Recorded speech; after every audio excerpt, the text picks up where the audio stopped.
Hello everyone, स्वागत है आप सभी का एक बार फिर आपके अपने चैनल बीएचयू वाले में। तो यूजीसी नेट की इस पीवाई की सीरीज में आज हम बात करेंगे दिसंबर 2023 के पेपर के ऊपर। जो पेपर आपका दिसंबर में 6 दिसंबर को हुआ था, ठीक है। हिस्ट्री के पेपर के ऊपर बात करेंगे। इसके हम फर्स्ट पेपर और सेकेंड पेपर दोनों को सॉल्व करेंगे। आज फिलहाल हम सेकेंड पेपर के ऊपर बात करेंगे, यानी कि हिस्ट्री के ऊपर बात करेंगे। हिस्ट्री के 100 क्वेश्चन को देखेंगे, ठीक है। इससे पहले जो है कि आप देख सकते हैं, इससे पहले जो भी एग्ज़ाम हुए हैं, जैसे कि जून में जो एग्ज़ाम हुआ था कैंसिल हो गया था, उसके बाद अगस्त में हुआ था फिर से री एग्ज़ाम, उसके बाद जो दिसंबर में एग्ज़ाम हुए वो सारे पीवाईक्यूज़ आपको करा दिए गए हैं। चैनल पे सारे पीवाईक्यूज़ पड़े हैं। अगर अभी तक आपने चैनल को विजिट नहीं किया है, सब्सक्राइब नहीं किया है तो सब्सक्राइब कर लीजिए। वहाँ पे सारे पीवाईक्यूज़ आपको फ्री ऑफ कॉस्ट मिलेंगे। जैसा कि आप सभी को पता है कि बीएचयू वाले ऐप पे बीएचयू वाले ऐप पे आपको प्ले स्टोर से आप डाउनलोड कर सकते हैं। फ्री टेस्ट सीरीज कराई जा रही है, तो आप फ्री टेस्ट सीरीज का भी फायदा ले सकते हैं और अंतिम 20 दिनों की तैयारी को और आप अपनी बहुत अच्छी कर सकते हैं। चलिए क्वेश्चंस की तरफ बढ़ते हैं। जो हमारे आज के क्वेश्चंस है उसको देखते हैं और जल्दी से पीवाईक्यू सॉल्व करते हैं, ठीक है। ये आपका फर्स्ट पेपर है, इसका भी वीडियो जल्दी आपको वीडियो मिलेगा। अभी फिलहाल हम सेकेंड पेपर के ऊपर बात करेंगे, ठीक है। फर्स्ट पेपर में आपके 50 क्वेश्चन होते हैं।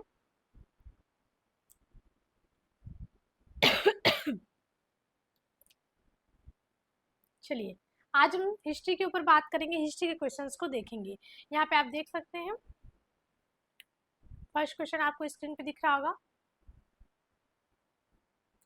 मानव शास्त्र निम्नलिखित में से संबंध है, किससे संबंध है? एंथ्रोपोलॉजी, ठीक है। बहुत इजी क्वेश्चन है ये, तो मतलब कोई भी कर सकता है और दिसंबर का पेपर काफी इजी भी आया था। तो मानव शास्त्र आपका यहाँ पे आधुनिक अध्ययन बिल्कुल गलत है, मध्यकाल बिल्कुल गलत है, भूमि संबंधी विषय बिल्कुल गलत है। मानव शास्त्र से भी आप समझ सकते हैं कि मानव के क्रम, विकास, वर्धन तथा विकास से संबंधित है, इसे एंथ्रोपोलॉजी भी बोलते हैं, ठीक है। चलिए अगले क्वेश्चन की तरफ बढ़ते हैं। अगला है ब्राह्मी प्राचीन कालीन क्या है? यानी कि हिस्ट्री के जो भी बच्चे होंगे वो तो बिल्कुल आंख मूंद का बता देंगे कि ब्राह्मी क्या है बहुत बार। और एंशिएंट जिनका फेवरेट होगा, जिसने अशोका को पढ़ा होगा, उसकी लिपि को, उसके शिलालेख को पढ़ा होगा, तो वो बिल्कुल बता देंगे कि ब्राह्मी क्या है। एक लिपि है, ब्राह्मी एक लिपि है। और ये क्या है, कहा जाता है कि ब्रह्मा ने इसे आविष्कृत किया था। और ये कैसे लिखी जाती है? बाएं से दाएं लिखी जाती है, ठीक है। बाएं से दाएं लिखी जाती है, याद रखिएगा ब्राह्मी लिपि। और अशोक ने अपने सबसे ज्यादा अभिलेख, इसके अशोक के सबसे ज्यादा अभिलेख ब्राह्मी लिपि में लिखे गए हैं। और इसे उसने क्या कहा है? धम्म लिपि कहा है। धम्म लिपि कहा है। ब्राह्मी लिपि को किसने धम्म लिपि कहा है? अशोक ने, याद रखिएगा अशोक ने कहा है, ठीक है।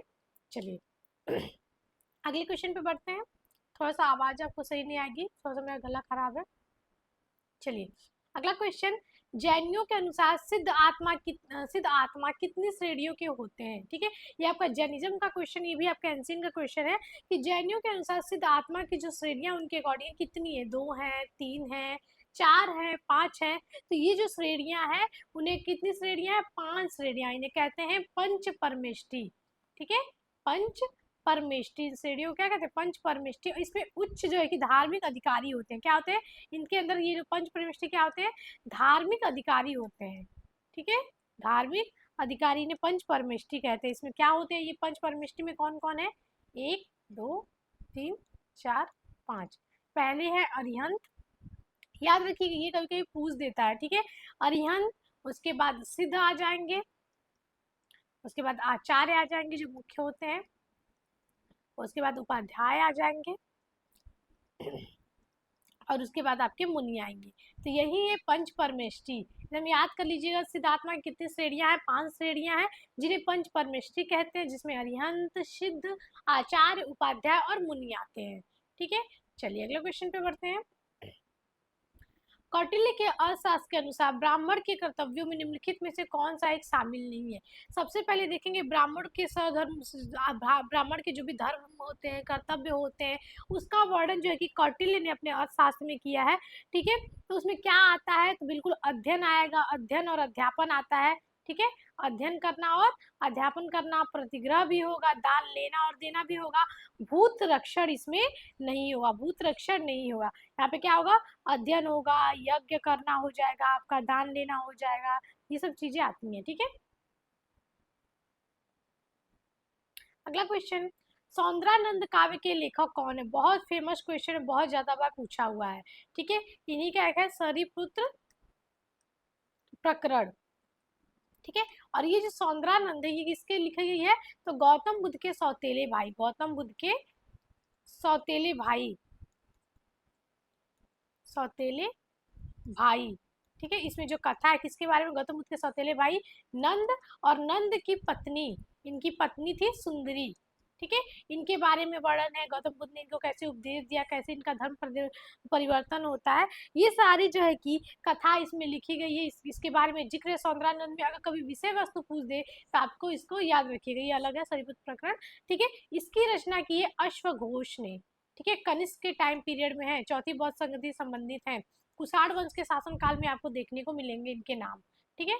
चलिए अगला है, अर्थशास्त्र के कितने अधिकरणों तथा प्रकरणों में विभाजित है, यानी कि अर्थशास्त्र कितने अधिकरण और प्रकरण में विभाजित है, तो इसको बिल्कुल याद कर लीजिए आप लोग, बहुत ज्यादा जरूरी है। तो यहाँ पे देखेंगे अर्थशास्त्र कितने अधिकरण, 15 अधिकरण है और 180 प्रकरण है, ठीक। चैप्टर्स की बात करेंगे तो 150 क्या है, इसके अध्याय हैं, ठीक है। अध्याय कह ले, चैप्टर्स कह ले, और श्लोक कह ले तो 380 इसमें श्लोक है। श्लोक कह ले यहाँ पे आपको कहीं कहीं इसका नाम करिकाएं आएगा, ठीक है, करिकाएं, श्लोक की जगह करिकाएं अगर आएगा तो 380 है। तो आप बिल्कुल इसका क्रम याद कर लीजिए, 15, 180, 150, 380, ठीक है।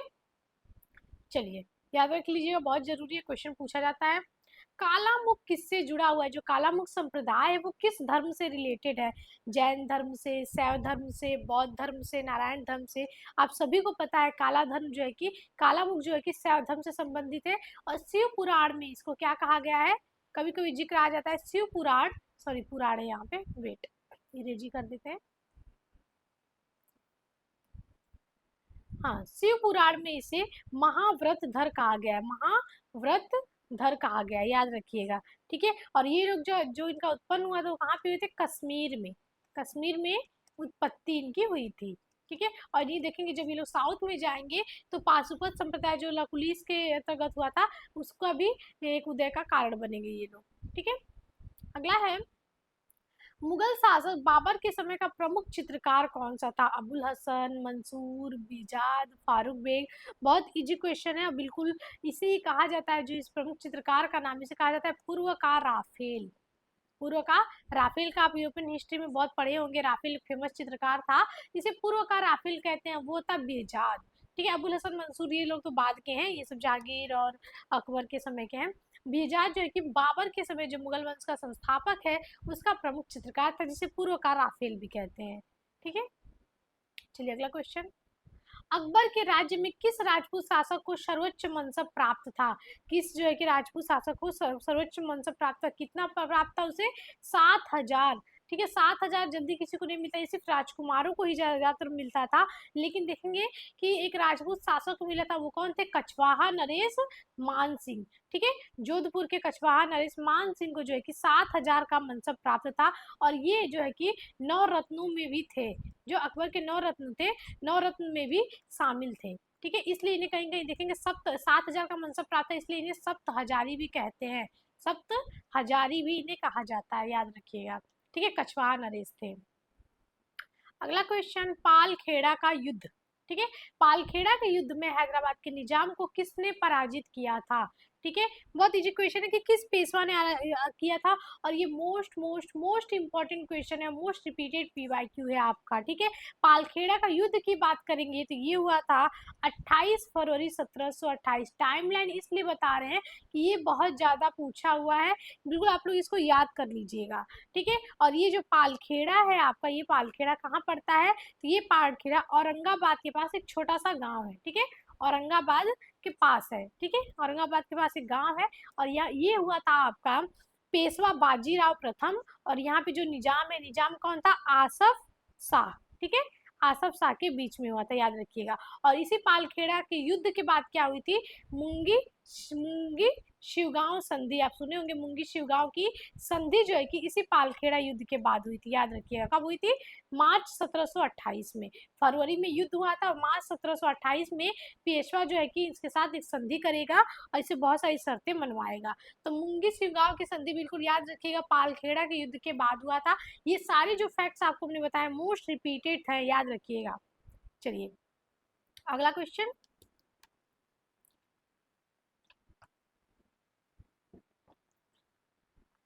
अगला क्वेश्चन है आपका, दिल्ली सल्तनत की सेना का वह प्रमुख दिल्ली सल्तनत की सेना का वह सैन्य प्रमुख या सेनापति कौन था जिसने वारंगल के काकतियों पर आक्रमण किया था। अब दिल्ली सल्तनत की बात हो रही है, यानी कि सल्तनत डायनेस्टी की बात हो रही है, और यहाँ पे अगर वारंगल की बात हो रही है तो आप सभी समझ जाएंगे कि वारंगल का अगर दिल्ली सल्तनत में जिक्र आएगा तो सबसे पहले कौन आएगा, खिलजी, और खिलजी में कौन आएगा, अलाउद्दीन खिलजी। और आप सभी को पता है कि दक्षिण अभियान के लिए किससे भेजा गया था, तो उसने नियुक्त किया था मलिक काफूर को, जिसे क्या कहते हैं, हजार दिनारी, क्योंकि इसे हजार दिनार में खरीद के लाया था, कब, गुजरात अभियान के तहत।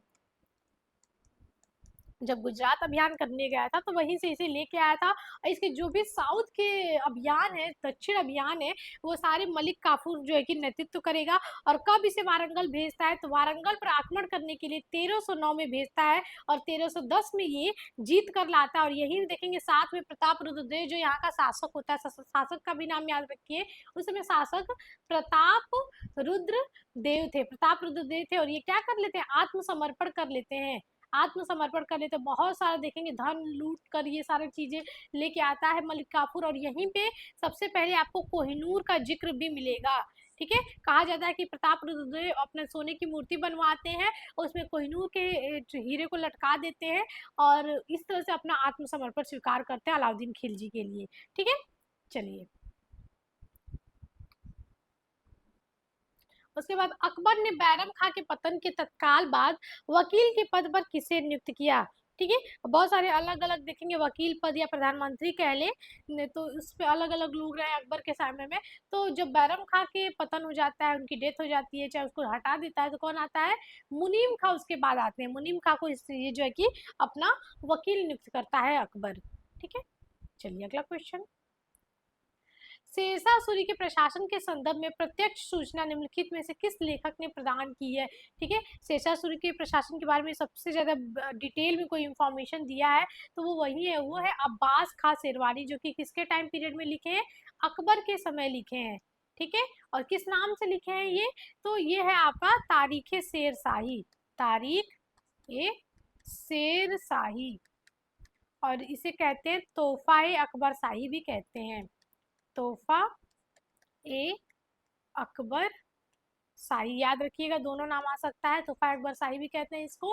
और ये जो है कि जो इन्होंने रचना की है, ये जो है कि ये खुद उस समय नहीं लिखे हैं, जो है कि ये लोधी और सूरवंश के जो लोग थे उनके जो है कि विवरणों को लेके ये अब्बास खां सिरवानी इस ग्रंथ को लिखे हुए हैं, ठीक है। चलिए, सबसे इजी क्वेश्चन और सबसे मोस्ट रिपीटेड क्वेश्चन, तालीकोटा का युद्ध किस वर्ष लड़ा गया था, ठीक है। ये तालीकोटा का युद्ध किस वर्ष लड़ा गया, 1565 में। इसके बहुत सारे नाम है तो याद कर लीजिए, बनहट्टी, बनहट्टी का युद्ध, राक्षसी, तागड़ी का युद्ध, कृष्ण का युद्ध, कृष्ण का युद्ध, ठीक है। याद रखिएगा 1565 में हुआ था, किसके बीच में हुआ था, तो विजयनगर, विजयनगर और साउथ के दक्कन के चार जो है कि उसमें बरार को छोड़ दे बाकी सब थे, तो विजयनगर में राम राय थे जो कि क्या हो गए थे, बहुत बुरी तरह से पराजित हो गए थे, हार गए थे। और दक्कन में बात करेंगे आपकी, तो दक्कन में आपके थे गोलकुंडा, बीजापुर, इसमें बरार को छोड़कर सब थे, तो याद रखिएगा बरार नहीं था, पूछा जाता है कि कौन सा नहीं सम्मिलित था, और अहमदनगर, ठीक है। ये चार जो है कि संयुक्त सेना मिलके विजयनगर पे जो है कि युद्ध करती है, विजयनगर बुरी तरह से पराजय होता है, और ये हुआ था आपका 1565 में, याद रखिएगा 23 जनवरी 1565, 23 जनवरी 1565 को तालीकोटा का युद्ध हुआ था। चलिए अगला क्वेश्चन, निम्नलिखित पुस्तकों में किसकी रचना कंबन ने नहीं की है, याद रखिए कंब रामायण, मुअर उला, सुदोपकार अन्य थी, और एलूर पथु। तो ऐसे भी आप जो कि नाम से थोड़ा बहुत अगर सोचेंगे, दिमाग लगाएंगे तो बिल्कुल कर सकते हैं। वो कौन सा है, मुअर उला, मुअर उला जो है कि कंबन की रचना नहीं है, ये रचना है आपका ओट्टू कुट्टूर का, ठीक है, ओट्टू कुट्टूर, ठीक है, इनकी रचना है, याद रखिएगा। इसमें चेर, चोल, पांड्य के बारे में जानकारी मिलती है हमें, ठीक है। चेर, चोल, पांड्य के बारे में हमें जानकारी मिलती है मुअर उला से। चलिए अगला क्वेश्चन,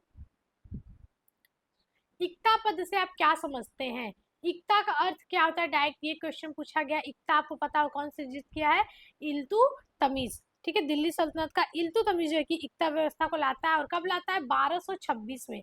और इसमें मेनली क्या होता है आपका? तो इक्ता व्यवस्था में सैन्य और सिविल सेवाओं के बदले भूमि प्रदान की जाती है, ठीक है। बाद में देखेंगे जो फिरोज शाह तुगलक है, तुगलक वंश का, इसमें कुछ चेंज करेगा और इसे वहां पे वजह कहा जाने लगेगा, और जिसको जिसको वो मिलता था उसे वजहदार कहा जाने लगेगा, ठीक है। इसको वंशानुगत बना दिया था वो, ठीक है। चलिए अगला है, भारत में नक्शबंदी सिलसिले का आरंभ किसने किया था? बहुत ज्यादा पूछा जाता है, तो ख्वाजी बाकी बिल्ला ने, ठीक है। ख्वाजा बाकी बिल्ला ने भारत में नक्शबंदी सिलसिले का प्रारंभ किया है। आपको पता है सूफी सिलसिले कुल कितने हैं? कुल सूफी सिलसिले 14 है, और इसका जिक्र हमें अबुल फजल देते हैं। अबुल फजल इसके बारे में बताते हैं, सूफी सिलसिले कुल कितने? 14 है। चलिए अगला, आरंभिक औपनिवेशिक शासन के दौरान सोरा के निर्माण का सर्वाधिक महत्वपूर्ण केंद्र कौन सा था? सोरा निर्माण का महत्वपूर्ण केंद्र कौन सा था? तो आप सभी को पता है बिहार है, और ये मोस्ट रिपीटेड क्वेश्चन है, पीवाईक्यू में बार बार पूछा जाता है। सोरा का यूज होता था बारूद बनाने के लिए, बारूद बनाने के लिए। और यहाँ पे देखेंगे इसका जो मुख्य केंद्र था बिहार में, वो पटना जो है कि सेंटर के रूप में वर्क करता था, और भी बहुत सारी जो है कि जगह थी जहाँ पे सोरा निर्माण का कार्य चलता था, ठीक है। चलिए अगला question, company school of painting निम्नलिखित में से निम्नलिखित नाम से भी जाना जाता है। जो कंपनी स्कूल ऑफ पेंटिंग है उसको और किस नाम से जाना जाता है? ये क्वेश्चन है। दिल्ली स्कूल, मद्रास स्कूल, यूरोपीय स्कूल, पटना स्कूल, तो उसे पटना स्कूल के नाम से जाना जाता है। याद रखिएगा, याद कर लीजिएगा, एकदम रट जाइए, ठीक है। कुछ क्वेश्चन को आपको रटना ही पड़ेगा। 1857 के विद्रोह के किस नेता को ब्रिटिश मजिस्ट्रेट ने ब्रिटिश शासन का एकमात्र शत्रु कहलाने योग्य कहा था? किसे कहा था कि ये जो है कि ब्रिटिश शासन का एकमात्र शत्रु है? किसने इस जो है कि अपनी रचना में ये जिक्र किया है? तो वो है जीबी मालसेन, ठीक है। जीबी मालसेन ने जो है कि कहा, किसे कहा है? बाबू बाबू कुंवर सिंह, जो कि आरा जगदीशपुर के थे, बिहार से नेतृत्व कर रहे थे। कहाँ पे?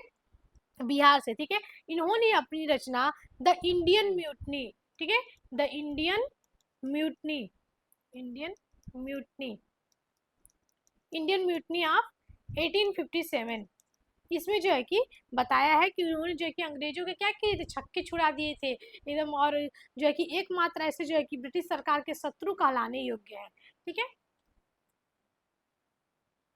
अगला क्वेश्चन, साम्राज्यों का उत्थान और पतन चर्बी युक्त कारतूस का विषय नहीं है। ये कथन किसका है? कि जो भी 1857 के बारे में ये जिक्र है कि कहा था कि चर्बी युक्त कारतूस इसका विषय नहीं, ये कथन किसका है?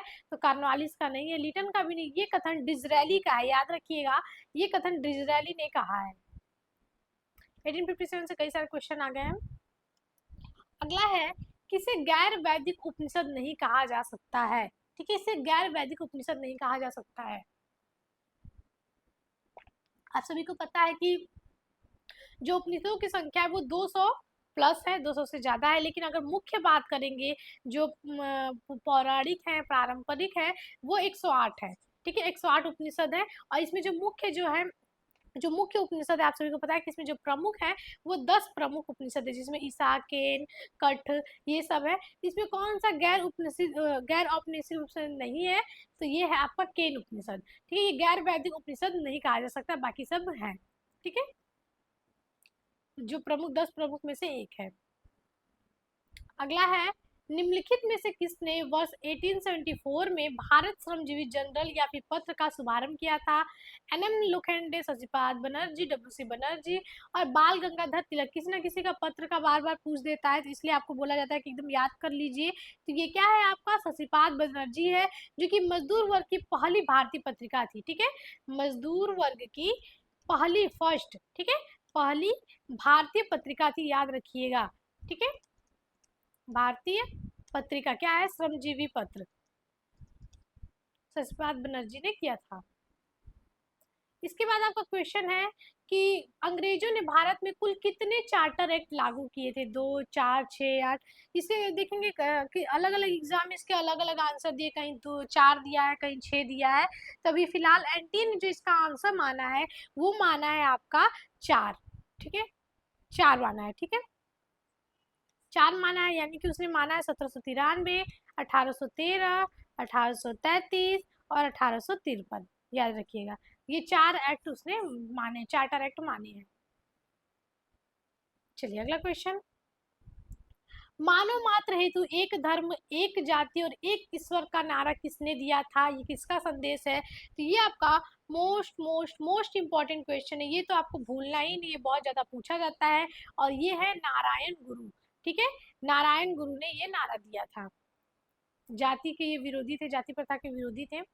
नील दर्पण नाटक के लेखक कौन है, ये भी आपका मोस्ट इंपॉर्टेंट क्वेश्चन है और लगभग हर एग्जाम में पूछा जाता है।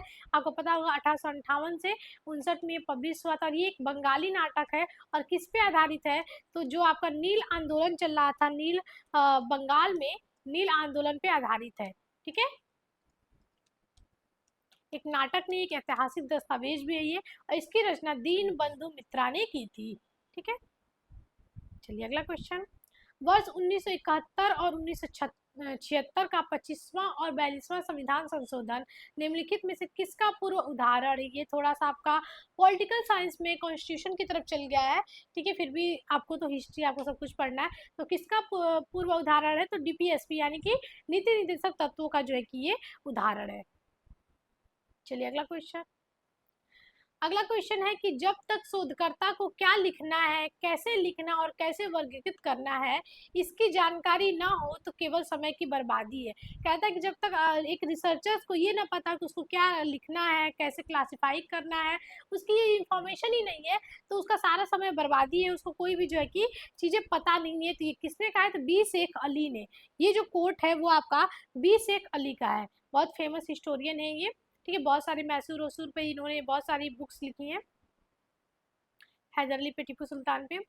किस ग्रंथ की रचना आर्यभट्ट ने नहीं की है, तो बहुत इजी है, आप इसको एकदम इजी आंख बंद करके कर सकते हैं। ब्रह्म सिद्धांत जो किसकी है, ब्रह्म गुप्त की है, याद रखिएगा। ठीक है, याद रखिएगा, ये किसमें है आपका, संस्कृत में है आपका। ब्रह्म सिद्धांत किसमें है, संस्कृत में है। और इसी में इन्होंने ग्रेविटी के बारे में बताया, गुरुत्वाकर्षण की जिक्र किया है। ठीक है, और बाकी सारी रचनाएं आर्यभट्ट की है। बंगाल का प्रथम महासर्वेक्षक निम्नलिखित में से कौन था? कौन था महासर्वेक्षक, तो बहुत इजी क्वेश्चन है।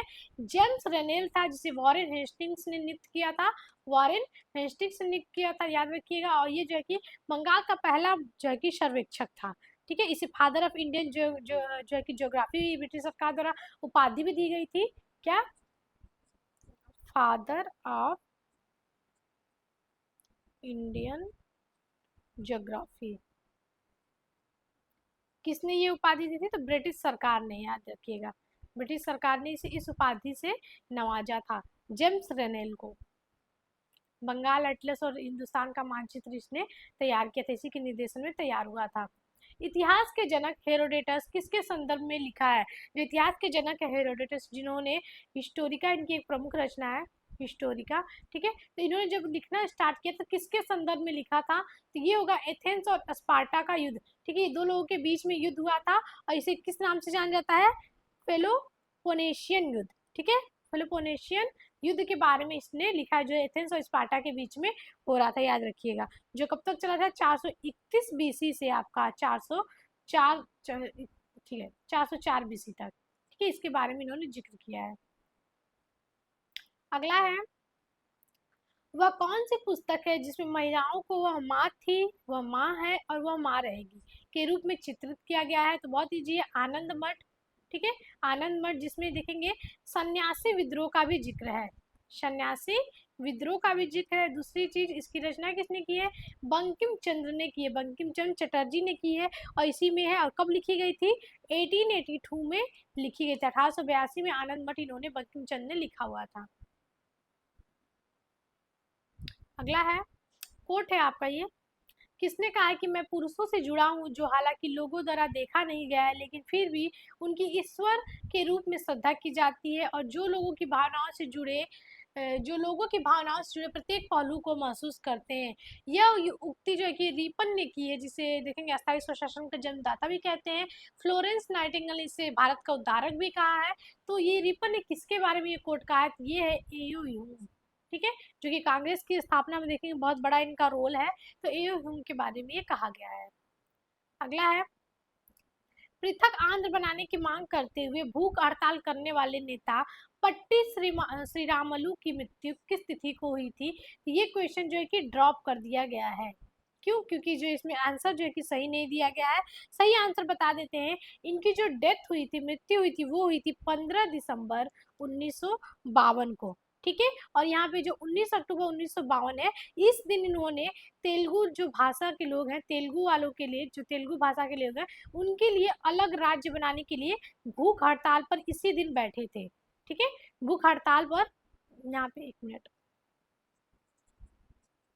हाँ, भूख हड़ताल पर ये इसी दिन बैठे, और इसके ठीक 91 दिन का, 91 98 सॉरी 98 दिन इनकी डेथ हो गई। ठीक है। इनकी डेथ हो गई थी, 98 दिन की डेथ हो गई। और फिर देखेंगे 29 दिसंबर को, जब इनकी डेथ हो गई 29 दिसंबर 1952 को, आंध्र प्रदेश जो है कि एक अलग राज्य बनता है, जवाहरलाल नेहरू जो है कि के निर्देशन में। ठीक है। जेएल नेहरू बनाते हैं। ठीक है। तो ये थी चीजें इसके बारे में। यह किसने लिखा था? स्कूल एवं कॉलेजों की तुलना में फैक्ट्रियां अधिक प्रभावी हो सकती हैं तथा राष्ट्र की गतिविधियों को नया जन्म दे सकती हैं। किसने जो है कि ये कथन कहा था? तो ये जो है कि एक प्रमुख अर्थशास्त्री, राष्ट्रवादी कह ले, वो उन्होंने किया था, वो थे एमजी रनाडे। ठीक है। रानडे ने किया था, महादेव गोविंद रनाडे ने ये कथन दिया है। स्वदेशी आंदोलन के दौरान बरिशाल में स्वदेश बांधो समिति की स्थापना किसने की थी? ये बरिशाल जो कि अब बांग्लादेश में है। ठीक है। इसकी स्थापना किसने की थी? तो अश्वनी कुमार दत्त ने की थी। याद रखिएगा, स्वदेश बांधव समिति की। ठीक है। कब की थी? तो 6 अगस्त 1905 में की थी, और जिससे स्वदेशी चीजों को बढ़ावा मिले इसके लिए की थी इसकी। ठीक है। याद रखिएगा, पूछा हुआ क्वेश्चन है। अगला है, किसने मेजनी की जीवनी लिखी थी? तो उससे प्रभावित हुए और बहुत ज्यादा प्रभावित होकर जो है कि उन्होंने मेजनी की जीवनी का मराठी में अनुवाद किया था। वो कौन थे? वीडी सावरकर। ठीक है। याद रखिएगा, 1907 में मराठी में अनुवाद किया था मेजनी की जीवनी का। अगला क्वेश्चन, भूतकाल स्थिर होता है परंतु भूत के संबंध में लेखन में परिवर्तन होता है, यह कथन से कहाँ पाया जाता है? ये जो है कि कथन किस में पाया जाता है? तो व्हाट इज हिस्ट्री में नहीं है ये कार की। UGC model curriculum on history and archaeology 2001 बिल्कुल सही है। जेक इसमें भी नहीं है। ठीक है। इसका जो सही आंसर है वो सेकेंड होगा। अगला 89 नंबर क्वेश्चन,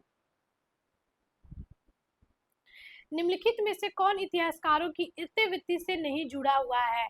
ठीक है। कौन नहीं जुड़ा? Lucien Febvre, Karl Marx, Louis Dumont, Arnold Toynbee. तो वो कौन है? लुशिन फेवरे, जो कि इतिहासकारों की इतिवृत्ति से नहीं जुड़ा हुआ है। याद रखिएगा आप लोग। ठीक है। एनाल्स स्कूल से थे लुशिन फेवरे, और मार्क ब्लैक दोनों एनाल्स स्कूल के संबंधित थे। ठीक है। चलिए अगला क्वेश्चन, कोट है आपका, प्राच्य विद्या पूर्व तथा पश्चिम के बीच सत्ता मूलक तथा ज्ञान मीमांसक मूलक आधारित विचारों की शैली पे आधारित है। ये वक्तव्य किसका है? ठीक है। ओरिएंटलिज्म पे रिलेटेड किसका है? तो डब्ल्यू सईद का है। ठीक है। एडवर्ड डब्ल्यू सईद का है जो कि, और इन्होंने ये वक्तव्य दिया हुआ है। ठीक है। अगला क्वेश्चन 91, चूड़ामणि एक आभूषण है। ये क्वेश्चन जो है कि सही ऑप्शन ना होने की वजह से इसे ड्रॉप कर दिया गया था, लेकिन इसका जो सही आंसर हम बता देते हैं। चूड़ामणि एक धातु निर्मित है, बिल्कुल धातु का निर्मित होता है। सीता जी जब देखेंगे जो है कि बाल में लगाने वाला जो है कि आभूषण होता है बाल सज्जा में, तो सीता जी हनुमान जी को दी थी, और इसका जिक्र रामायण में भी है। ठीक है। तो इसका जो सही आंसर होगा वो आपका हो जाएगा ABDE। ठीक है। ABDE हो जाएगा, लेकिन इसे ड्रॉप कर दिया गया है, नहीं पता क्यों ड्रॉप कर दिया गया है। ठीक है। इसका सही आंसर यही है। ठीक है।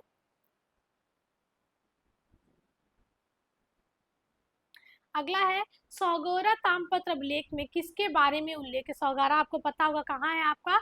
यूपी के गोरखपुर में है। गोरखपुर जिले में है सौगोरा ताम्रपत्र। ठीक है। याद रखिएगा, यूपी के गोरखपुर में है। कहाँ पे? राप्ती नदी, जो गोरखपुर में राप्ती नदी है, राप्ती नदी के तट पे है। और ये एक प्रशासनिक लेख है, प्रशासनिक लेख है। और किस में है? तो ये प्राकृत भाषा में है। प्राकृत भाषा ब्राह्मी लिपि में है। प्राकृत भाषा और ब्राह्मी लिपि में है, अधिकांश अशोक के अभिलेख ब्राह्मी लिपि में है। सॉरी, ये अशोक का नहीं है, ठीक है, याद रखिएगा। तो इसमें किसके बारे में जिक्र मिलता है ये हमें बताना है। तो इसमें जिक्र मिलता है आपका मथुरा, चानू, मनवांशी जंक्शन और आपका खाद्यान्न भंडार। ताम्र खजाना नहीं है, ये तांबे पे लिखा हुआ है बस, ठीक है, तांबे पर लिखा हुआ है। तो ई को हटा देंगे तो इसका आंसर थर्ड आ जाएगा। 93 नंबर क्वेश्चन देखते हैं।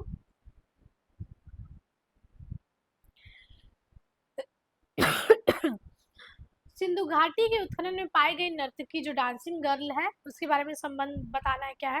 ताम प्रसार युग का है, तत्कालीन धातु कर्म का उदाहरण है, सौंदर्य का उदाहरण है, ताम्र युग का उदाहरण है, पूरा पाषाण काल का उदाहरण है। तो इसका जो सही आंसर होगा वो होगा आपका ए, ABCD। पूरा पाषाण काल से इसका कोई लेना देना नहीं है। याद रखिएगा कहाँ से मिला था, मोहनजोदड़ो से ये डांसिंग गर्ल की मूर्ति मिली थी और इसकी ऊंचाई कितनी थी, 4 इंच इसकी हाइट थी, ऊंचाई थी, याद रखिएगा।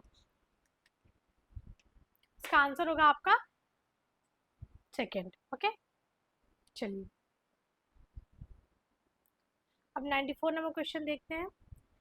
इतिहास के अध्ययन के लिए साहित्यिक स्रोतों में सम्मिलित है, कौन कौन सा जो है कि साहित्यिक स्रोतों में इतिहास के अध्ययन के लिए सही है। तो यहाँ पे आप देख सकते हैं सिक्का को सबसे पहले हटा देंगे, ये साहित्यिक स्रोत में नहीं आएगा, ठीक है, सिक्का आपका साहित्यिक स्रोत में नहीं आएगा। तो बी को यहाँ पे हम लोग कट करते जाएंगे तो आपका ये ऑप्शन सही सही हो जाएगा, ये हो जाएगा ACD। बहुत ईजी क्वेश्चन था, इसमें कुछ करना ही नहीं था, बस आपको एक बार ऑप्शन देख लेना था, क्वेश्चन को सही से पढ़ना था, ठीक है।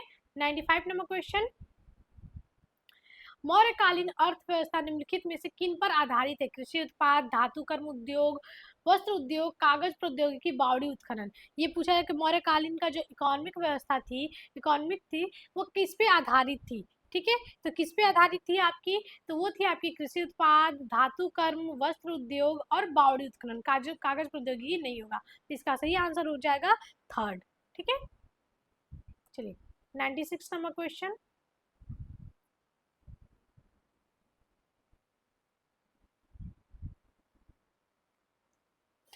यहाँ पे सिक्का शास्त्र में निम्नलिखित में से किसके बारे में व्याख्या की गई। सिक्का शास्त्र जिसे न्यूमिस्मेटिक बोलते हैं, सिक्कों के बारे में अध्ययन होता है, उसे बहुत सारी इंफॉर्मेशन मिलती है कि कैसी अर्थव्यवस्था थी, बहुत सारी चीज, अगर उस पर कुछ उत्कीर्ण होता है तो उसके बारे में, शास्त्रों के बारे में जानकारी मिलती है कि उसके क्या धर्म थे, क्या चीजें थी, किस जो है कि धातु का बना हुआ था, बहुत सारी चीजें इससे हमें पता चलती है, ठीक। तो इसके बारे में पता चलती है कि युगों की अर्थव्यवस्था के बारे में पता चलती है, सिक्के का मूल्य पता चलता है, प्रयोग की जाने वाली धातु पता चलती है कि उसमें कौन सी धातु प्रयोग की जाती है, शासकों की प्रतिमाएं, किस शासक की कौन से सिक्के हैं।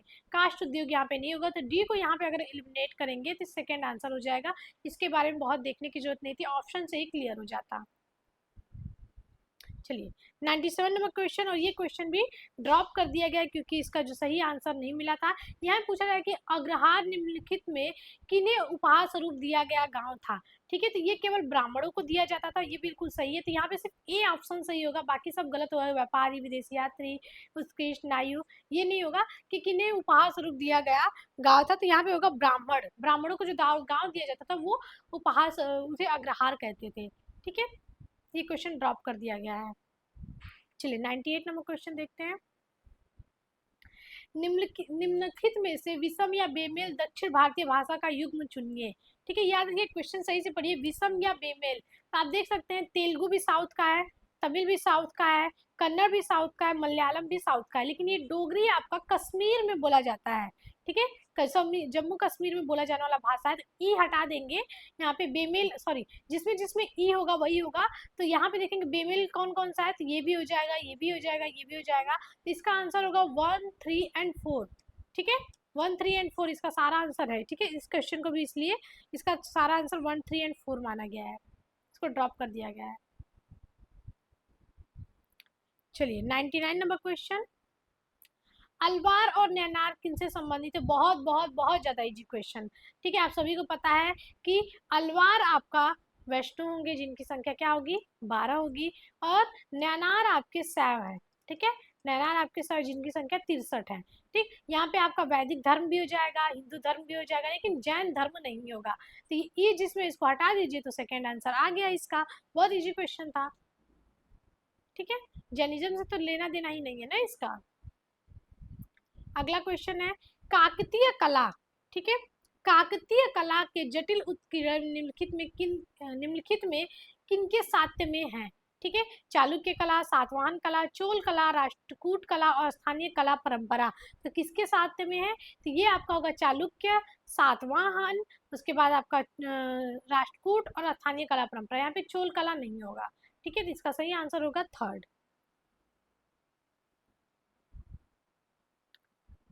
101 देखते हैं।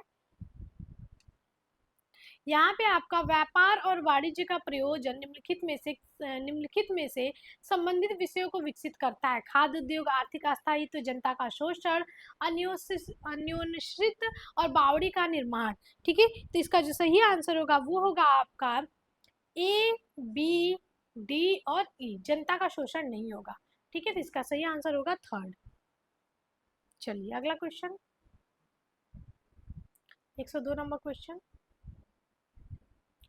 अबुल फजल के बारे में कौन सा कथन सही है? आप सभी को पता है कि अकबर के नौरत्नों में से एक थे और इनकी प्रमुख रचना जो है कि अकबरनामा थी, तो इसमें देखेंगे अबुल फजल शेख मुबारक के द्वितीय पुत्र थे, बिल्कुल सही है। अकबरनामा अबुल फजल द्वारा रचित महान कृति है, बिल्कुल सही है। अबुल फजल ने भूगोल के शब्दकोश मजमम उल बलदान के भाग का अनुवाद किया है, ये गलत है, ठीक है। उसके बाद आपका दिया हुआ है कि राजकुमार सलीम के कहने पर बीर सिंह गुंदोलाधर अबुल फजल कहता है कि बिल्कुल सही है। अबुल फजल ने महाभारत के फारसी का अनुवाद का प्राकथन लिखा, ये भी बिल्कुल सही है, तो इसका सही आंसर होगा आपका ए सी, सॉरी एक मिनट, हाँ इसमें ये नहीं होगा, सी नहीं होगा, तो ए बी डी ई होगा इसका, ठीक है, सी नहीं होगा तो ए बी डी ई होगा, ए बी डी ई होगा। चलिए इजी क्वेश्चन था, ये भी बहुत नॉर्मल सा क्वेश्चन जो आपको आता है वही क्वेश्चन था, ठीक है। अगला है मलिक अंबर, ठीक है, आपको पता होगा मलिक अंबर के बारे में, तो कौन सा कथन सही है मलिक अंबर के बारे में? ठीक है, 103 नंबर क्वेश्चन है। तो यहाँ पे दिया हुआ है मलिक अंबर को मुर्तजा निजाम शाह के मंत्री चंगेज खां के हाथों अहमदनगर में बेचा गया था, बिल्कुल सही है कि उसे अहमदनगर में बेच दिया गया था। भटवाड़ी का युद्ध मलिक अंबर द्वारा विजित दक्कन के इतिहास में सर्वाधिक निर्णायक युद्धों में से एक था, बिल्कुल सही कि भटवाड़ी का युद्ध हुआ था 1624 में बीजापुर और जो है कि मलिक अंबर के बीच में, ठीक है, याद रखिएगा। उसके बाद है वर्ष 1607 में मलिक अंबर ने अपनी राजधानी दौलताबाद से लगभग 10 मील दूर खिड़की में स्थानांतरित किया था, तो ये बिल्कुल गलत है, ठीक है, ये नहीं होगा, ये नहीं होगा, सी नहीं होगा, तो यहाँ पे सी जो नहीं होगा इसको ऐसे कट कर देंगे तो ए बी डी हो जाएगा, ठीक है, हो जाएगा इसका आंसर। चलिए 104 नंबर क्वेश्चन, क्वेश्चन है कौन सा कथन सही है? अकबर के दरबार में तंबाकू सन 1604 और 5 में आरंभ किया गया था, तो बिल्कुल सही है कि अकबर के दरबार में जो है कि तंबाकू 1604 और 5 में आरंभ किया गया था। उसके बाद है आपका लहरी बंदरगाह सिंध प्रांत का प्रमुख समुद्र पटन था जहां से सूती वस्त्र पारसिया की खाड़ी में निर्यात किया जाता था, बिल्कुल सही है। इसके बारे में अलबरूनी देखेंगे जिक्र भी किया है। पिपली बंदरगाह मालाबार के समुद्र तट पर अवस्थित है, नहीं ये उड़ीसा में है, ठीक है, कहाँ पे है? उड़ीसा में है, तो सी नहीं होगा, तो जिसमें सी है उसको कट कर दीजिए, तो इसे हो जाएगा ए बी डी, ठीक है, ठीक है, यहाँ पे ई तो है नहीं ऑप्शन, जिसमें सी रहेगा वो कट हो जाएगा, ये बाकी सब सही है। मोरलेन के अनुसार सन 1640 से 1660 के मध्य भारत में 13 बार दुर्भिक्ष आया था, बिल्कुल सही है, और इन्होंने अपनी book Akbar from Akbar to Aurangzeb में इसके बारे में जिक्र किया है, औरंगजेब, ठीक है, याद रखिएगा।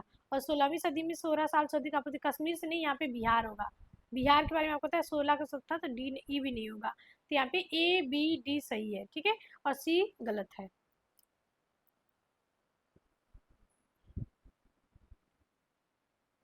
105 नंबर क्वेश्चन देखते हैं, कौन सा कथन सही है? ये भी दिया हुआ है। यहाँ पे दिया हुआ है आपका जहांगीर ने चित्रकार अबुल हसन को नादिर उल जमायू का अशर की उपाधि सम्मानित किया, बिल्कुल सही है। और नादिर उल अस्र किसे दिया था आपका? तो नादिर उल अस्र आपका अबुल, एक मिनट, नादिर उल अस्र मंसूर को दिया था, ठीक है, मंसूर, याद रखिए। तो ये पहले ही बी गलत हो गया, ठीक है, अकारिजा को दिया ही नहीं था, तो बी तो होगा नहीं, तो यहाँ पे जो भी बी है उसको कट करते चले जाइए, तो सही answer A C D E हो जाएगा, ठीक है। सारी एकदम इजी क्वेश्चन था, यहाँ पे पहले नादिर और नादिर जमा कर सकते हैं, इसका आपको हमने ट्रिक भी बताया है बहुत बार, ठीक है। चलिए 106 नंबर क्वेश्चन देखते हैं। बंदा बहादुर के नेतृत्व में सिख विद्रोह का दमन करने में बहादुर शाह की विफलता के क्या कारण थे? इसमें आपको अगर एक आपको लगा कि ये गलत है तो ऑप्शन राइट देखिए, तुरंत आपका सही हो जाएगा। ठीक है, तो यहाँ पे बंदा बहादुर के बारे में कौन सा तो यहाँ पे हम देखेंगे सिखों को स्थानीय लोगों का समर्थन प्राप्त था, बिल्कुल सही है। सिख ने इस क्षेत्र का कुशलतापूर्वक प्रयोग किया, जिसके पश्चात गोरिल्ला युद्ध का विधि का शुभारंभ हुआ, बिल्कुल सही है। मुगल सेनापतियों की पारस्परिक ईर्ष्या में झगड़ा थी, बिल्कुल सही है। फिर उसके बाद सिख विद्रोह उनकी रणनीति की प्रकृति के विरुद्ध साम्राज्यवादियों की दुर्बलता, ये भी बिल्कुल सही है। बहादुर शाह ने गुरु गोविंद सिंह के निधन के पश्चात राजगत संबंधी का नियम लागू किया, जिसके फलस्वरूप जन आंदोलन आरंभ हुआ, ये गलत होगा, ई नहीं होगा, ई को कट करते चलिए तो आपका ABCD हो जाएगा आंसर। चलिए अगला क्वेश्चन,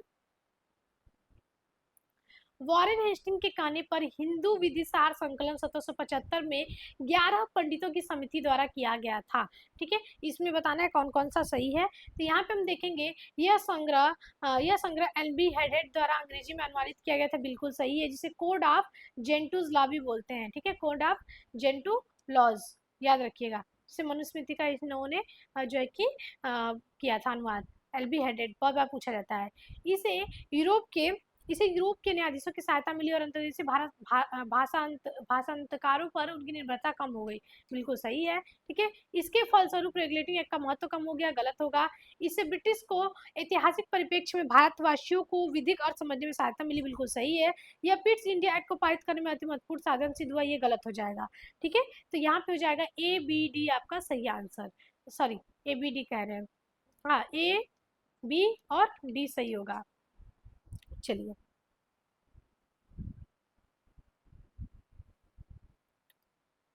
108 नंबर क्वेश्चन देखते हैं।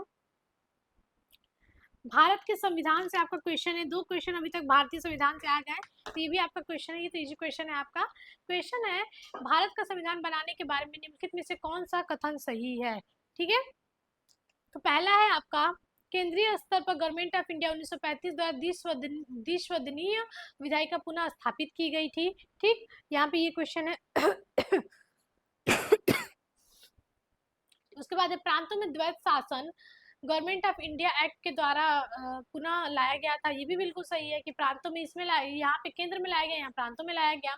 उसके बाद एनिमेशन ने गवर्नमेंट ऑफ इंडिया 1919 को इंग्लैंड द्वारा दिए जाने और भारत द्वारा स्वीकार किए जाने के योग्य नहीं माना था, ये भी बिल्कुल सही है।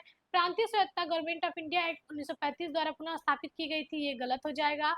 उसके बाद कांग्रेस ने इंडिया काउंसिल एक्ट 1919 को अस्वीकृत कर दिया था। ठीक है, तो ये भी बिल्कुल सही है।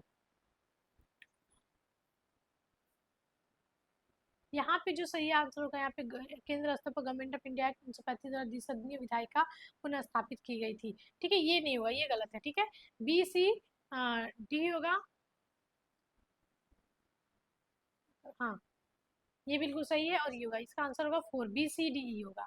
ठीक है, सही है, सही है BCD। यहाँ पे द्विसदनीय विधायिका ने हुई थी, केंद्र में द्वैध शासन आ गया था। ठीक है, केंद्र में द्वैध शासन होगा, 1919 में प्रांतों में द्वैध शासन था, मैंने यहाँ पे गलत समझ लिया, यहाँ पे केंद्र में द्वैध शासन लागू हो गया था, केंद्र में द्वैध शासन, द्वैध शासन। ठीक है, इसका सही आंसर होगा आपका आपका 4। ठीक है, याद रखिए, तिलक ने इसको कहा था कि एकदम अयोग्य, निराशाजनक, धन रहित, अरे धूप रहित सुबह है, और इसको जो है कि स्वीकार किया, जो है कि एनिमेशन ने कहा था कि इंग्लैंड के योग्य लेकिन भारत के अयोग्य है। ठीक है, चलिए 109 क्वेश्चन देखते हैं। तारकेश्वर सत्याग्रह के बारे में हमें बताना है। ठीक है, तारकेश्वर सत्याग्रह कहाँ पे हुआ था? तो ये तारकेश्वर मंदिर के कारण हुआ था, वहां पे बहुत ज्यादा, ये तारकेश्वर कहाँ पे है, तारकेश्वर सत्याग्रह कहाँ पे हुआ था? तो बंगाल में हुआ था। ठीक है, क्या था? धर्म सुधार आंदोलन था। ठीक है, कहाँ पे? मंदिर में जो भ्रष्टाचार आ गया था, ठीक है, उस पे रिलेटेड था, उससे रिलेटेड था, मंदिर भ्रष्टाचार पे। इसका नेतृत्व किसने किया था? तो इसका नेतृत्व किया था आपका स्वामी विश्वानंद, स्वामी विश्वानंद और बिरजानंद, ये 2 लोग जो है कि इसका नेतृत्व किए थे, याद रखिएगा। ठीक, हुगली में हुआ था, बंगाल के, कब हुआ था? 1924 में हुआ था। ठीक, तो इसका देखते हैं क्या है। इसका नेतृत्व विनोबा भावे ने, गलत हो जाएगा। ये बिल्कुल सही है कि स्वामी विश्वानंद और स्वामी सच्चिदानंद ने जो है कि इसका इसके लिए महावीर दल का गठन किया था, बिल्कुल सही है। धर्म सुधार आंदोलन था, ये भी सही है आपका। उसके बाद ब्रिटिश सरकार ने इसे सत्याग्रह का समर्थन किया था, गलत होगा। और सत्याग्रह से जुड़ते, बिल्कुल सही है, यानी इसका आंसर 4 होगा। ठीक है, चलिए 110 ठगी से संबंधित है। ठगी अधिनियम 1836 और ठगी विभाग का एकमात्र उद्देश्य पुलिस और अभियोजक गैंग को धर्म के नाम पर अपराध वारित करने वाले के रूप में प्रदर्शित करना था। ठीक, इसमें कौन सा उपयुक्त उत्तर का चयन करना है? ठीक है, यहाँ पे आपका यह विभिन्न आपराधिक कृत्य करने वाले समूहों को ठग करार देने के लिए सामंती सोच थी, बिल्कुल सही है। ब्रिटिश युद्ध के विरुद्ध कृत्य को समाज सुधार का कृत्य मानते थे। सर विलियम स्लीवन ठगी के विरुद्ध मुहिम के सूत्रधार थे, बिल्कुल सही है। कन्फेशन ऑफ ठग नामक पुस्तक के रचयिता माइक टेस हैं, गलत है। ठगी के रचयिता विलियम स्लेमैन है, बिल्कुल गलत है। तो इसका जो सही आंसर होगा वो होगा ए बी सी। इसका सही आंसर ए बी सी होगा।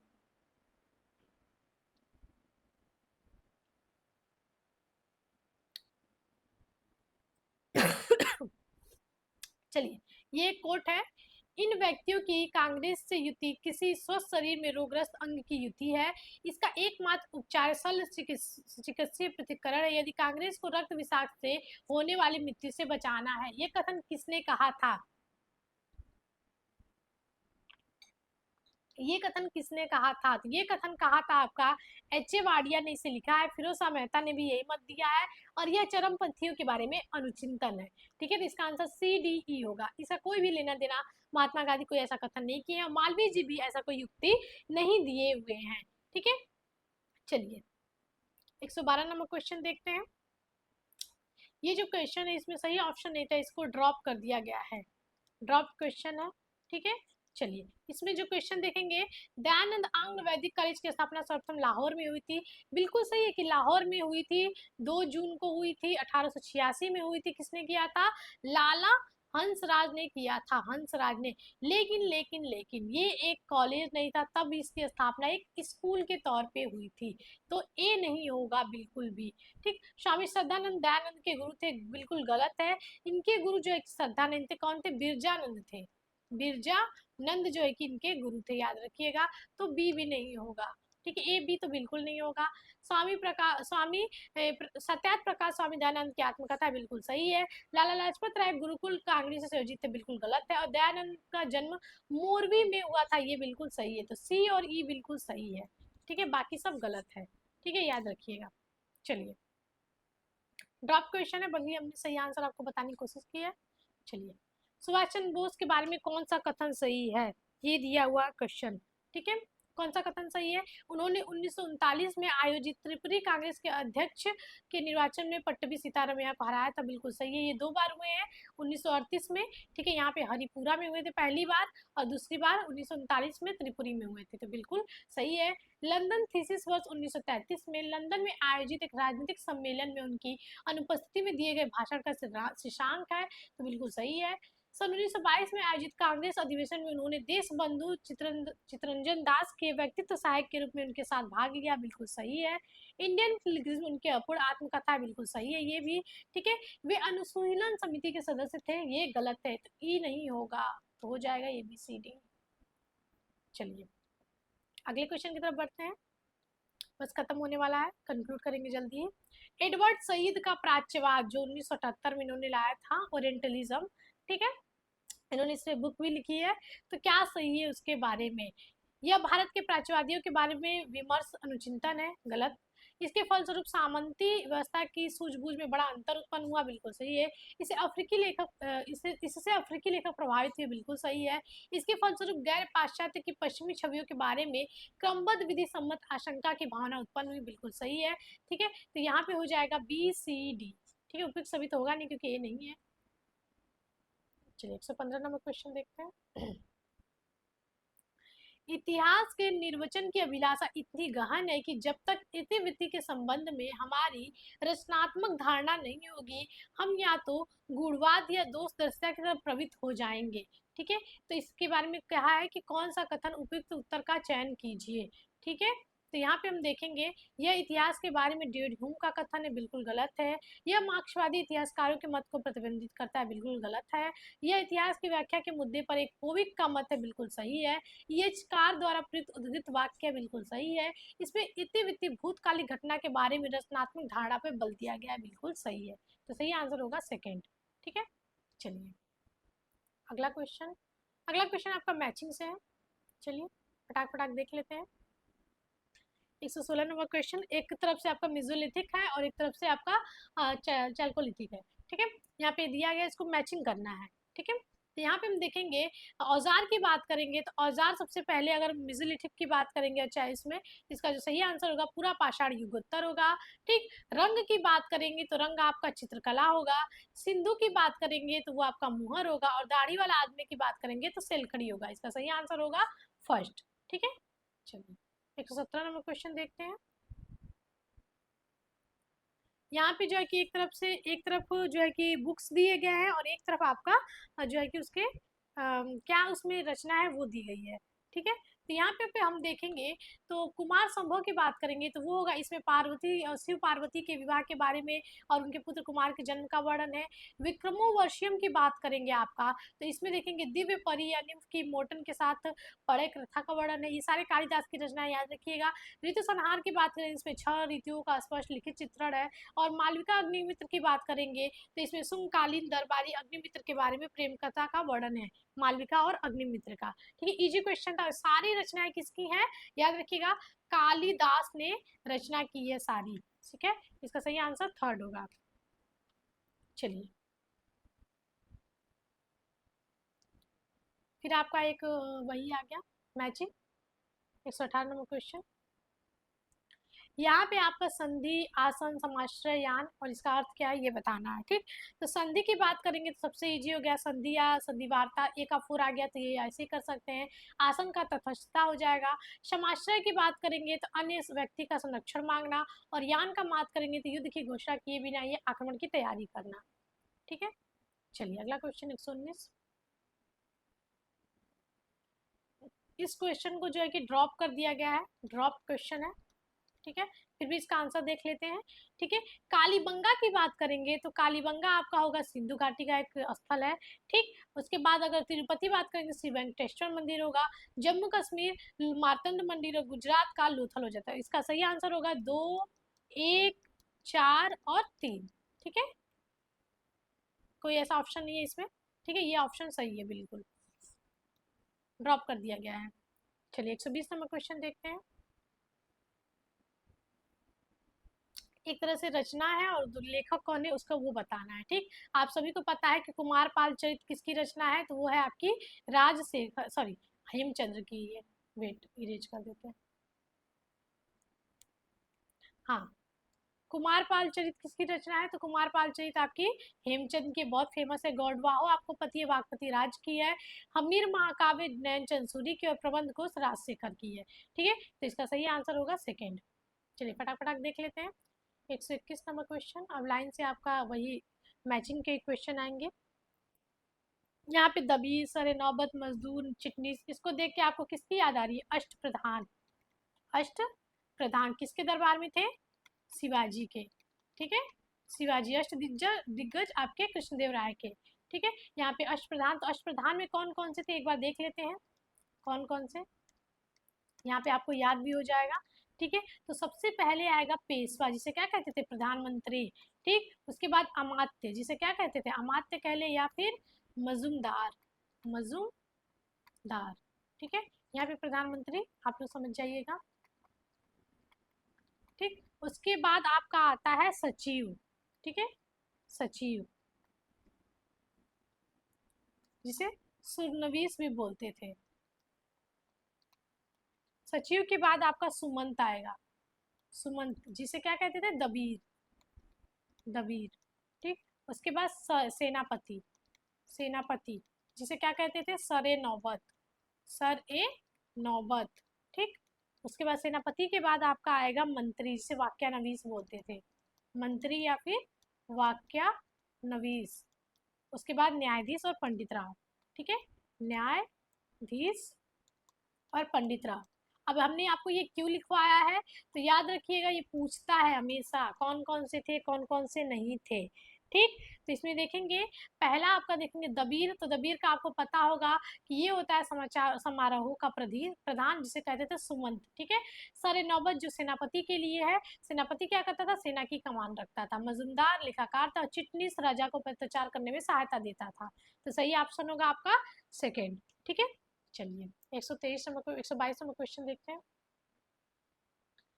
122 नंबर क्वेश्चन है, बागजार अफशान बुलंद दरवाजा ये सब किसने बनवाया, इसके ये बताना है। ठीक है, तो बागजार अफशान की बात करेंगे तो बाबर ने बनवाया है। बुलंद दरवाजा की बात करेंगे आपका, तो बुलंद दरवाजा आपका बनवाया है अकबर ने। मान मंदिर राजा मान सिंह और हौज शमसी इल्तुतमिश। ठीक, सही आंसर होगा थर्ड। इजी क्वेश्चन था। चलिए 123 देखते हैं। यहाँ पे है कि किसकी स्थापना की, आप सभी को पता है। राजा राम मोहन राय ने आत्मीय सभा की स्थापना की थी। कब की थी? 1815 में कलकत्ता में की थी। ठीक, बाद में ये ब्रह्म समाज बनेगा। आत्माराम पंडुरंग ने प्रार्थना समाज की स्थापना की थी। कब की थी? 1867 में। कहाँ पे की थी? बम्बई में। ये क्वेश्चन पूछा हुआ है, कहाँ पे की थी? बम्बई में। केशव चंद्र सेन ने किसकी स्थापना की थी यहाँ पे? तो ब्रह्म समाज की स्थापना की थी 1828 में। ठीक है, ठीक है, यही ब्रह्म समाज जो पहले आत्मीय सभा था। देवेंद्रनाथ टैगोर फिर इसी से अलग हो जाएंगे आदि ब्रह्म समाज से, और देखेंगे 1866 में इसकी स्थापना करेंगे। ठीक, तो सही ऑप्शन इसका सेकंड हो जाएगा। ठीक, चलिए 124 नंबर क्वेश्चन देखते हैं। यहाँ पे कांग्रेस के अधिवेशन उसके अध्यक्ष के बारे में दिया हुआ है। बहुत इजी क्वेश्चन है। बांकीपुर कांग्रेस के अधिवेशन की अध्यक्षता की थी हकीम अजमल खान ने, सॉरी इसकी रघुनाथ नरसिंह मुदोलकर ने की थी, सॉरी। कलकत्ता कांग्रेस अधिवेशन की बात करेंगे कि किसने की थी, तो वो की थी 1906 में आपका दादा भाई नौरोजी ने। अहमदाबाद कांग्रेस अधिवेशन 1921 आपको पता है हकीम अजमल खान ने। और 1917 आप सभी को पता है एनी बेसेंट। एक भी पता तो कर लेते, ऑप्शन वन हो जाएगा। ठीक, चलिए ये भी क्वेश्चन ड्रॉप कर दिया गया है क्योंकि इसमें ऑप्शन सही नहीं दिया आता। इसका सही ऑप्शन हम बता देते हैं। मार्क ब्लैक आपका हिस्टोरियन क्राफ्ट बिल्कुल सही है। ईएच कार आपका व्हाट इज हिस्ट्री बिल्कुल सही है। एरिक हॉब्सन यहाँ पे नहीं होगा, यहाँ पे आपका जीआर एल्टन होगा। जीआर एल्टन, ठीक, जिन्होंने दिया था द प्रैक्टिस ऑफ हिस्ट्री, ये होगा इसका आंसर। ठीक, और शेख अली ने आपका दिया था हिस्ट्री थ्योरी एंड मेथड। ठीक है, तो इसका सही आंसर ये होगा। ये भी क्वेश्चन ड्रॉप कर दिया गया था। चलिए अगले क्वेश्चन पे बढ़ते हैं। 126 नंबर क्वेश्चन, भगवान श्री कृष्ण के आचरण से हमें निम्नलिखित में से किसके बारे में शिक्षा मिलती है? भगवान श्री कृष्ण के आचरण से हमें किसके बारे में शिक्षा मिलती है? तो विश्वत्व के बारे में, व्यक्ति जीवन के प्रति व्यक्ति का स्थान, सच्ची मैत्री, भावनाओं का संतुलन। ठीक है, फूअर पात्र नहीं होगा, ई को हटा देंगे तो बिल्कुल हो जाएगा ए बी सी डी। ठीक है, चलिए 127 देखते हैं। भारत में जैन धर्म के सतत अस्तित्व का कारण क्या है? ठीक, यहाँ पे बोला है कि सतत अस्तित्व का कारण क्या है, तो यहाँ पे आप देख लेंगे एक चीज है, खून के बदले खून की प्रकृति, ऐसा कुछ है ही नहीं किसी धर्म में। तो डी को हटा दीजिए तो आपका ए बी सी आंसर आ जाएगा। ठीक है, बहुत इजी क्वेश्चन है। 128 नंबर क्वेश्चन देखते हैं। कालक्रम से लगाना है सबको। ठीक है, यहाँ पे दिया हुआ है मौर्य सम्राट अशोक का राज्यभिषेक आप सभी को पता है 268 के लिए 269 के लिए 269 बीसी में हुआ था। पराजित तुर्किस्तान से निकासित किया, उसके बाद आपका ये लगभग दूसरी शताब्दी ईसा पूर्व में हुआ था, ईसा पूर्व। ठीक, उसके बाद पुष्यमित्र की हत्या 185 बीसी में करेगा ये। ठीक, उसके बाद पेरिप्लस को ये जला देता है, तो ये जलाएगा 330 बीसी में सिकंदर। और सिकंदर पोरस के में जो हाइड स्पीच का युद्ध हुआ था 326 बीसी में हुआ था। ठीक, इसका जो सही ऑप्शन होगा वो होगा डी ई ए सी बी। ठीक, पहला फर्स्ट, फिर सेकेंड, फिर थर्ड, ठीक, फिर आपका ये फोर और फिर फाइव। ठीक है, चलिए अगला क्वेश्चन 129। भारत में वर्णाश्रम धर्म से निम्नलिखित में से किसका महत्व निरूपित होता है? ठीक, किसका महत्व निर्मित होता है? बौद्धिक योग्यता बिल्कुल सही है। साम्राज्य के समाज के कार्य कारण की रक्षा करने की शक्ति, व्यापार और वाणिज्य का महत्व, श्रमिकों और कर्मकारों की आवश्यकता। इसमें जाति प्रथा को बढ़ावा दिया, ये गलत हो जाएगा, तो ई को हटा देंगे तो थर्ड इसका आंसर होगा। चलिए 130 नंबर क्वेश्चन देखते हैं। बस लास्ट के 20 क्वेश्चन है। आरंभिक काल से ही भारत कृषि आधारित उद्योगों में विश्वास करता था, इसका कारण किन क्षेत्रों में वृद्धि हुई थी? ठीक, ये क्वेश्चन है आपका। ठीक, तो यहाँ पे इसका जो होगा आंसर होगा, इसका दो ऑप्शन दिया हुआ है। यहाँ पे कृषि उत्पाद भी होगा, ठीक है, धातु कर्म उद्योग भी होगा, कुटीर उद्योग भी होगा, विदेशी मुद्रा संचय भी होगा। डी नहीं होगा, ठीक है, डी इसका ऑप्शन नहीं होगा, डी नहीं होगा। और एक व्यक्ति की आवश्यकता पर आधारित, तो यहाँ पे डी नहीं होगा, तो इसका जो सही आंसर माना है वो दोनों इसका आंसर है, सही है। ठीक है, ये दोनों आंसर सही है। 131 नंबर क्वेश्चन, भारत से बाहर हिंदू उपनिवेशों की स्थापना निम्नलिखित में से किन के प्रयासों की परिणति है? ठीक है, 131 नंबर क्वेश्चन है, किसके प्रयासों की परिणति है? तो यहाँ पे हम देखेंगे पल्लव हो जाएगा, उसके बाद आपका चोल हो जाएगा, विजयनगर हो जाएगा, मौर्य हो जाएगा। खिलजी जो है कि भारत के बाहर कुछ भी नहीं किया, इजी क्वेश्चन था, ऐसे भी आप कर सकते हैं। ठीक है, चलिए इसको कालक्रम से लगाना है। गोवा के पुर्तगाली वायसराय द्वारा एंटोनियो क्रबाल को अकबर के दरबार में राजदूत के रूप में भेजना, तो कब आया था ये आपका राजदूत के रूप में? तो ये आया था आपका 1573 में। ठीक, उसके बाद है दिल्ली के हुमायूं अकबरी का निर्माण, मकबरे का निर्माण तो 1565 से 72 तक चला था। रानी दुर्गावती के निधन की बात करेंगे तो इनका 1564 में हुआ था जबलपुर में। राजा टोडरमल का निधन 1589 में हुआ था, और हल्दी घाटी का युद्ध आपको पता है 1576 में हुआ था। ठीक, तो इसका जो सही आंसर होगा वो होगा आपका 4।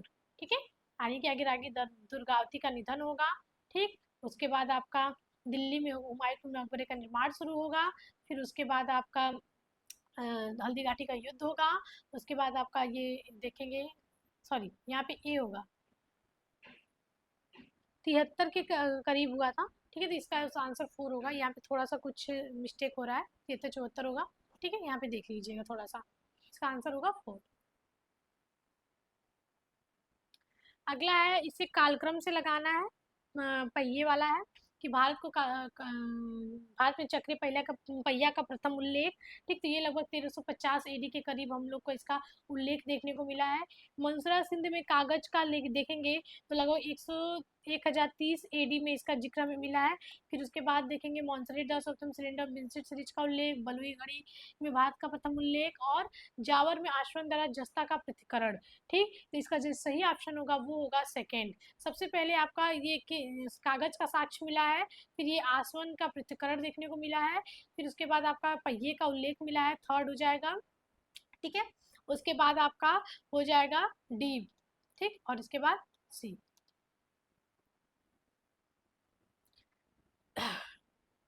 यहाँ पे है, उनको स्थापना के क्रम में लगाइए। तो आपको पता है मैकडोनल्ड एक आयोग अकाल आयोग था 1900 में। 1866 आपको पता है कैम्बल, ये भी अकाल आयोग था। लॉयल आपकी बात करेंगे तो 1897 ये भी अकाल आयोग था। हंटर शिक्षा पे आया था प्राथमिक शिक्षा के लिए 1882 में। और स्ट्रेची आपका 1878 कह ले, 80 कह ले, ये भी एक अकाल आयोग था। तो इसका जो सही क्रम होगा वो होगा आपका थर्ड। ठीक है, इसके बाद है आपका इन घटनाओं को सही क्रम में लगाना है। तो अगर मुजफ्फरपुर षड्यंत्र प्रकरण की बात करेंगे तो ये 1908 में हुआ था। ठीक, उसके बाद लाहौर षड्यंत्र प्रकरण की बात करेंगे 1930 में हुआ था। उसके बाद काकोरी 1925 में जो डकैती हुई थी वो हुई थी। फिर उसके बाद मेरठ षड्यंत्र प्रकरण 1929 में हुई थी, और कानपुर षड्यंत्र प्रकरण 1924 में हुई थी। ठीक, तो इसका जो सही क्रम है वो होगा आपका सेकेंड। ठीक है, चलिए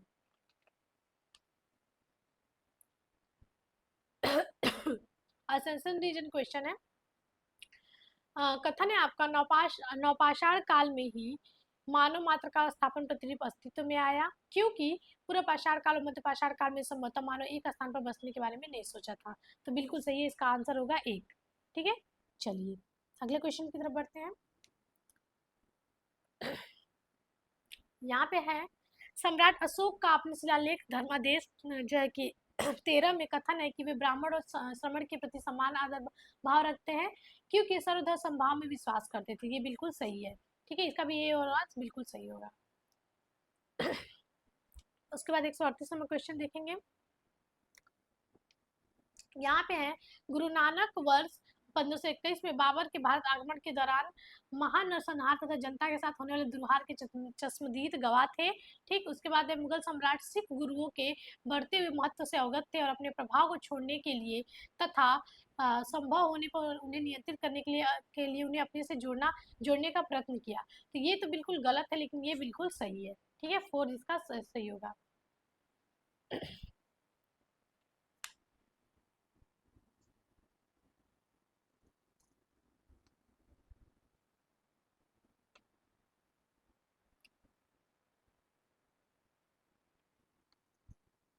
138 का आपका ये दोनों सही होगा, सॉरी ये गलत है।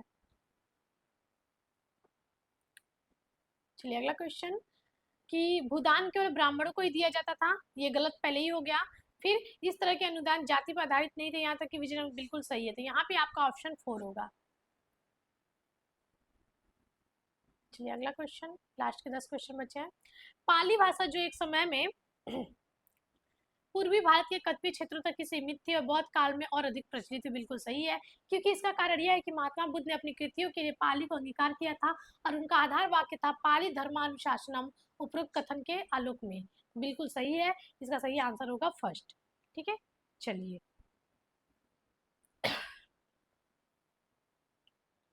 यहाँ पे पैसेज दिए हुए हैं, ठीक है, और इसका आंसर बताना है। ये आपका पैसेज है, यहाँ पे आप देख सकते हैं, इसका आंसर हम बता देते हैं आपको। निम्नलिखित गद्यांश किस महत्वपूर्ण युद्ध के बारे में आता, आपको पता है पानीपत का तीसरा युद्ध जो कि 1761 में अब्दाली और मराठों के बीच में हुआ था। फिर उसके बाद इस युद्ध का मुख्य सेनापति कौन था, ठीक, कौन था, तो सदाशिव राव भाऊ थे। विश्वास राज के सेनापति थे, लेकिन मुख्य सेनापति सदाशिव राव भाऊ थे। निम्नलिखित में से क्या युद्ध का परिणाम नहीं था, तो क्या नहीं था आपका, तो वो होगा यहाँ पे कि इस भयावह आपदा का समाचार सुनते ही पेश, सॉरी, इसका आंसर होगा, इसका फलस्वरूप मोहम्मद शाह अब्दाली के लिए उत्तर भारत साम्राज्य में स्थापित करने का मार्ग प्रशस्त हुआ। ठीक है, ये सही नहीं है, बाकी सब सही है। ठीक है, उसके बाद इसके चश्मदीद गवाह कौन थे, तो काशीराज पंडित इसके चश्मदीद गवाह थे। उसके बाद 145 से मराठे पराजय का कारण कौन सा नहीं था, कौन सा नहीं था, तो वो था मराठा युद्ध कर्म और गौरवपूर्ण कृत्य करने में कमजोर पड़ गया, ये गलत है, बाकी सब सही है। ठीक है, इसके बाद ये दूसरा पैसेज है, ठीक है, इसका भी आंसर बता देते, बहुत इजी है, आप पैसेज पढ़ेंगे आपको आंसर मिल जाएगा। ठीक है, कार्ली द्वारा फ्रांस की क्रांति का आलोचनात्मक लेखक कौन सा था, तो कौन था आपका, मेजनी था, लेख कौन सा था, मेजनी था। ठीक, स्वराज के लिए हिंदू और मुसलमानों को एक साथ खड़ा होने के लिए किसने बुलाया था, तो वो थे बहादुर शाह जफर, 1857 की बात हो रही है दिल्ली में। ठीक है, 148, दीन दीन का क्या अर्थ है, सही विकल्प ऐसा मतलब निशान लगाइए, तो दीन दीन का अर्थ होता है किसी के खुद के धर्म की सुरक्षा। ठीक है, इसका सही आंसर है। ठीक है, अगला 149 नंबर क्वेश्चन, क्या विद्रोह का प्रेरक कारक था, 1857 के विद्रोह का प्रेरक कारक क्या था, तो चर्बी वाले कारतूस। ठीक है, और लास्ट क्वेश्चन, निम्नलिखित में क्या विद्रोह के इतिहास के बारे में सही नहीं है, कौन सा सही नहीं है, तो वो होगा अंग्रेजी लेखकों ने विद्रोह का सही सही स्पष्टीकरण दिया है, तो ये गलत है, बाकी सब सही है। ठीक है, तो ये आपके 115 नंबर क्वेश्चन तक हो गए, यानी कि आज हमने 100 क्वेश्चन पूरे कर लिए। आशा करते हैं आपको सोल्यूशन काफी अच्छा लगा होगा, काफी मेहनत लगती है आपको इस सोल्यूशन को पूरा तैयार करने में। तो अगर आपको वीडियो अच्छी लगी तो लाइक करना बिल्कुल ना भूलें, सब्सक्राइब करिएगा और शेयर बिल्कुल करिएगा अगर आपको वीडियो अच्छी लगी। तो मिलते हैं ऐसे अगले वीडियो में पेपर फर्स्ट के साथ, तब तक के लिए धन्यवाद।